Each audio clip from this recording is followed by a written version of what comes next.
1 April जाए PUC जरिमाना माफ प्रदूषण सर्टिफिकेट जरिमाना अवधि पुणी बढ़ाइले सरकार। एप्रिल पहला जाए प्रदूषण सर्टिफिकेट जांच कोहल वाणिज्य और परिवहन मंत्री विभूति भूषण बड़ निष्पत्ति।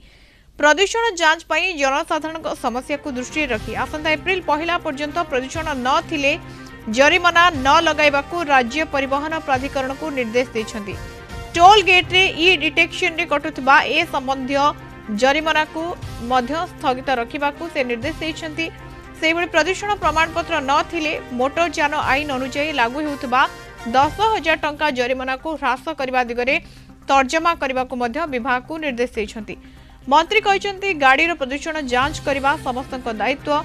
वायु गुणवत्ता दिनकू दिन खराब हो सुधार दिगरे कार्य करने आम समस्त कर्तव्य। से परिवहन रे परिवेश सुरक्षा को लक्ष्य रखी प्रदूषण जांच पाई कठोर आभिमुख्य ग्रहण करा जायछि। मोटर यान आईन अनुसार यह बाध्यतामूलक ओडिशा रे मात्र 21% गाड़ी रे प्रदूषण प्रमाणपत्र रही। अनेक गाड़ी ए नियमर व्यापक उल्लंघन करुछंती, जहाको दृष्टि रखी ए दिगरे सचेतनता वृद्धि करने को प्रदूषण प्रमाणपत्र को गुरुत्व दिया जायछि।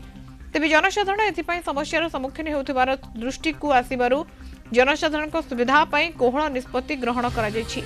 ए समय अवधि रे प्रदूषण प्रमाणपत्र कराई नेबा पाई